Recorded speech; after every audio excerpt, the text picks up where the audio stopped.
Hello friends, आपका स्वागत है आज के मेरे इस वीडियो लेक्चर में।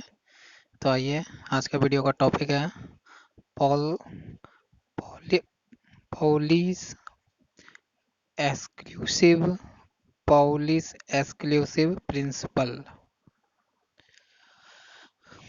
तो समझते हैं कि पॉलिश एक्सक्लूसिव प्रिंसिपल है क्या। तो इसके अकॉर्डिंग ये कहना चाहता है कि no two electrons in an atom can have the same set of quantum number। Previous video में मैंने क्वांटम नंबर डिस्कस कर चुका हूँ। अगर आप लोग को क्वांटम नंबर में दिक्कत हो तो मेरा प्रीवियस वीडियो देखें और तब इस लेक्चर को देखें। तो पॉलिश एक्सक्लूसिव प्रिंसिपल का कहना यह है कि no two electrons in an atom have the same set of 4 quantum number.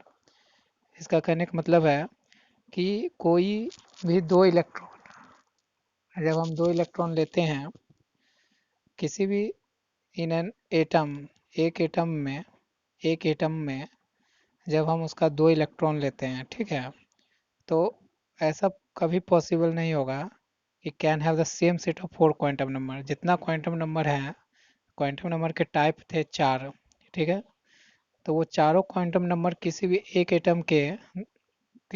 Atom के दो इलेक्ट्रॉन्स के लिए चारों क्वांटम नंबर पॉसिबल नहीं हो सकते कभी भी। यही इस लाइन का कहने का मतलब है, ठीक है। नीचे देखिए क्या लिखा है कि maximum a set of 3 quantum number for 2 electron can be identical. हाँ, लेकिन एक चीज हो सकता है कि मैक्सिमम 4 सेट में तीन सेट तीन सेट का क्वांटम नंबर जो है किसी भी एक एटम के दो इलेक्ट्रॉन के लिए पॉसिबल हो सकता है, लेकिन एक से लेकर तीन तक दो एटम्स के लिए एक एटम के दो इलेक्ट्रॉन्स का क्वांटम नंबर एक से तीन तक सेम हो सकता है, आइडेंटिकल हो सकता है दो इलेक्ट्रॉन्स के लिए एक एटम का, लेकिन the fourth quantum number must be different from them. लेकिन क्या होगा कि जो फोर्थ क्वांटम नंबर था, फोर्थ क्वांटम नंबर क्या था? Spin quantum number. तो यहाँ पर क्या है, स्पिन क्वांटम नंबर जो है चौथा टाइप से जो है क्वांटम नंबर का स्पिन क्वांटम नंबर, वो हमेशा किसी भी एक एटम का दो इलेक्ट्रॉन के लिए जो फोर्थ क्वांटम नंबर है वो हमेशा अलग हो जाएगा। तो यही समझाना चाह रहा है क्या, पॉलिश एक्सक्लूसिव प्रिंसिपल। देखिए एग्जांपल के लिए, फॉर एग्जांपल जैसे मान लीजिए कोई फर्स्ट ऑर्बिट लिए तो ऑर्बिट का मतलब फर्स्ट ऑर्बिट का मतलब एन का मान 1 लिए। तो एन से एन क्या है? हमारा प्रिंसिपल क्वांटम नंबर।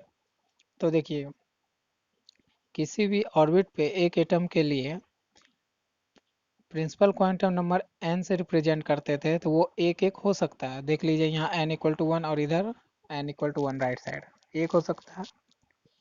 एल भी जीरो हो सकता है, मतलब एल किसको रिप्रेजेंट करता है? यहाँ एल रिप्रेजेंट कर रहा है एजीम्यूथल क्वांटम नंबर को, ठीक है। तो एल भी सेम हो सकता है। एम किसको रिप्रेजेंट करता था? मैग्नेटिक क्वांटम नंबर को, ये भी सेम हो सकता है।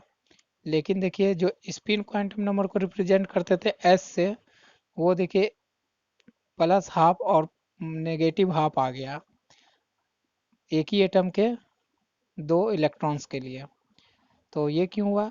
क्योंकि जो प्लस हाफ शो कर रहा है यहाँ पर, ये कर रहा है कि एटम जो है एक बार आधा हाफ क्लॉकवाइज घूमेगा, ठीक है, और आधा बार एंटी क्लॉकवाइज घूमेगा। माइनस यहाँ रिप्रेजेंट कर रहा है, माइनस हाफ रिप्रेजेंट कर रहा है एंटी क्लॉकवाइज डायरेक्शन इलेक्ट्रॉन का ऑर्बिट में। तो ये कभी भी सेम नहीं हो सकता है एक एटम के सेम इलेक्ट्रॉन के लिए, ठीक है फ्रेंड्स।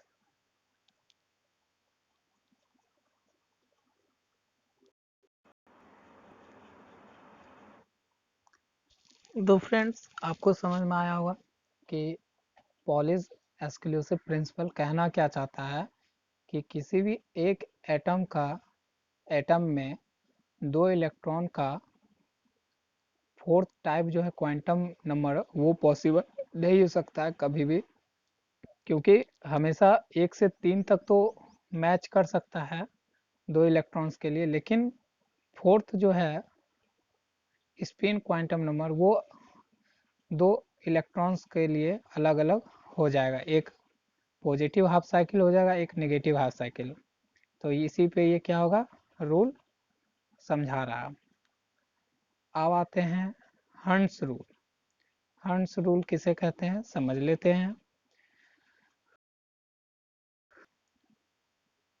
को और एक दूसरा नाम लॉ है, लॉ ऑफ मैक्सिमम मल्टीप्लिसिटी भी कहते हैं। हंस रूल को दूसरा कहते हैं लॉ ऑफ मैक्सिमम मल्टीप्लिसिटी। और electrons have a general tendency to remain unpaired in an incompletely filled orbit. Electrons का जनरल टेंडेंसी क्या है, इलेक्ट्रॉन्स का जनरल टेंडेंसी ये है कि वो अनपेयर्ड में रह सकता है, रिमेन अनपेयर्ड में भी रह सकता है जब क्या हो कि ऑर्बिटल जो है इनकम्प्लीटली फिल्ड हो। तो ये टेंडेंसी है कि इलेक्ट्रॉन्स का कि वो अनपेयर्ड पोजीशन में भी रह सकता है जब इनकम्प्लीटली फिल्ड हो ऑर्बिटल।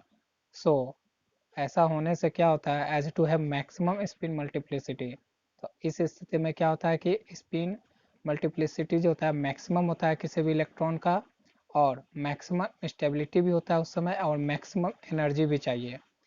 ठीक है फ्रेंड, तो हंस रूल यही कहता है कि जब हम कोई भी इलेक्ट्रॉन को जब हम ऑर्बिटल में फील करते हैं, तो हंस रूल के अंतर्गत कहता है कि कोई भी इलेक्ट्रॉन्स जो है हंस हंस रूल जो है डायरेक्टली रिलेटेड है किससे, अनपेयर्ड से, अनपेयर्ड ऑफ इलेक्ट्रॉन से। ठीक है, सीधा एक बात याद रखिएगा कि आपसे क्वेश्चन पूछ सकता है कि हंस रूल किससे रिलेटेड है, तो हंस रूल रिलेटेड आपके इलेक्ट्रॉन्स के अनपेयर्ड से। ठीक है, तो यही कहता है हंस रूल, ये कहता है कि जब हमारा ऑर्बिटल इनकम्प्लीटली फिल्ड हो तो इलेक्ट्रॉन्स का ये टेंडेंसी होता है कि वो अनपेयर्ड स्थिति में भी ऑर्बिटल में रह सकता है। ठीक है फ्रेंड्स, हंस रूल तो ऐसे बहुत ही मतलब एक थोड़ा सा बड़ा टॉपिक है, लेकिन मैं यहाँ सिर्फ लूसेंट को कवर कर रहा हूँ तो उसमें इतना ही दिया हुआ है, लेकिन मैं जानता हूँ कि हंस रूल क्या है, तो आप लोग भी ऐसे यूट्यूब पे सर्च करके समझ सकते हो। यहाँ पर सिर्फ मैं एक उसके बारे में समझा रहा हूँ कि हंस रूल किसे कहते हैं, हंस रूल का डायरेक्टली मीनिंग क्या है। इसका मीनिंग है कि इसका संबंध है आपका अनपेयर्ड इलेक्ट्रॉन से संबंध है इसका। सिर्फ ये क्वेश्चन आपसे पूछा जा सकता है कि अनपेयर्ड इलेक्ट्रॉन का मतलब क्या होता है, तो अनपेयर इलेक्ट्रॉन का मतलब यह कि किस प्रिंसिपल के अंतर्गत किस रूल में आता है, तो हंस रूल में आता है। क्योंकि हंस रूल का ये कहना है कि किसी भी ऑर्बिटल में जब हम लेते हैं तो फिल करने में क्या होता है कि वो जब अगर ऑर्बिटल हमारा इनकम्प्लीटली फील्ड हो मतलब कंप्लीट फील्ड ना हो ऑर्बिटल, तो उसमें क्या हो सकता है अनपेयर्ड पोजीशन में भी इलेक्ट्रॉन रह सकता है। ये इलेक्ट्रॉन की एक टेंडेंसी है, एक खासियत है। ठीक है, बट यही कहना चाहता है हंस रूल।